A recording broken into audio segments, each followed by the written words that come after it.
जय श्री कृष्णा। आज हम आपके लिए चिड़ा और चिड़ी की कहानी लेकर आए हैं। इस कहानी को कार्तिक पूर्णिमा के अगले दिन यानी कि पड़वा को सुना जाता है। आटे से घर बनाते हैं। आटे से ही चिड़ा और चिड़ी बनाकर घर के बीचों बीच रखा जाता है। उन्हें वस्त्र पहनाते हैं और घर के सभी कमरों में जो घर आटे से बनाया था उसमें सारा सामान रखते हैं। चिड़ा चिड़ी को खील बतासे और लड्डू का भोग लगाया जाता है। इस दिन खिचड़ी बनाई जाती है और घी और आम का अचार रखकर उसका भोग ठाकुर जी को लगाया जाता है और घर के सभी सदस्य भी प्रसाद पाते हैं। सूखी खिचड़ी मंदिर में दान दी जाती है। तो जो कहानी है वो इस प्रकार से है। 4 चिड़िया थी, चारों सहेलियां थी, चारों कार्तिक नहाती थी। आई पड़वा, चारों ने सोचा कि चलो खिचड़ी बनाएं। एक चिड़िया चावल ले आई, एक चिड़िया दाल ले आई, एक चिड़िया घी ले आई। सबने मिलकर खिचड़ी बनाई। सबने सोचा कि पहले नहाकर आती हैं फिर सब बैठकर खाएंगी। पहले एक चिड़िया आई, उसे भूख लगी थी। बाकी चिड़िया अभी आई नहीं थी, उसने खिचड़ी की भाप ही खा ली। दूसरी चिड़िया आई, उसने पानी पी लिया।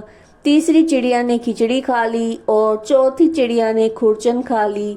चारों चिड़िया मर गई। जिस चिड़िया ने भाप खाई थी वो राजा के घर की राजकुमारी बनी और जिस चिड़िया ने पानी पिया था वो कुम्हार की लड़की बनी। जिसने खिचड़ी खाई थी वो ब्राह्मण की लड़की बनी और जिस चिड़िया ने खुरचन खाई थी वो हथनी बनी। कुम्हार की लड़की राजा के यहाँ पर दासी बनी। ब्राह्मण की लड़की राजकुमारी की सहेली बनी। हथनी भी राजा के यहाँ थी। राजकुमारी को पिछले जन्म की सारी बातें याद थी। राजकुमारी की शादी हुई तो विदा हो रही थी तो राजा से बोली कि मैं अपनी सहेली और दासियों को साथ लेकर जाऊंगी। राजा ने कहा ले जाना। राजकुमारी फिर भी नहीं जाए। राजा ने कहा कि अब क्या चाहिए तुम्हें, वो बोलो।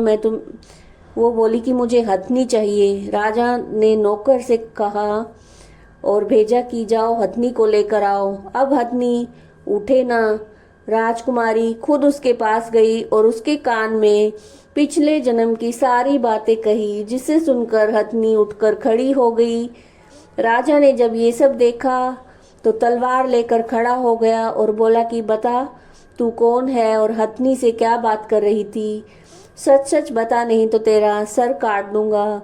राजकुमारी ने राजकुमार को पिछले जन्म की सारी बातें बताई। राजा ने कहा कार्तिक नहाने का इतना फल होता है तो हम भी जोड़े से कार्तिक नहाएंगे और खूब दान पुण्य करेंगे। जय हो श्री कृष्ण।